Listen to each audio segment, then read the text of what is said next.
చాలా చాలా అసలు అపారమైంది, ఎంతోమంది తెలుసుకోవట్లేదు.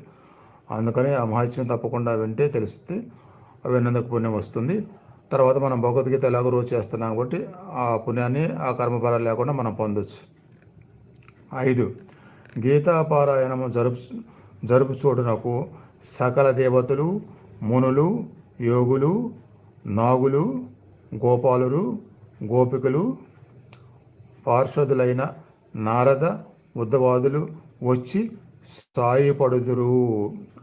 అంటే ఇలా పారాయణ జరిగే దగ్గరికి అంత గొప్ప వాళ్ళు వచ్చి సహాయపడతారు. ఇందాక మనం ముందు ఛానల్ లైవ్లో నాగదోషం గురించి చెప్పుకున్నాం. అంటే నాగులు కూడా వచ్చి సహాయపడతారు. ఇంకెక్కడ ఉంటే దోషాలు క్షమించి సహాయం కూడా చేస్తారన్నమాట.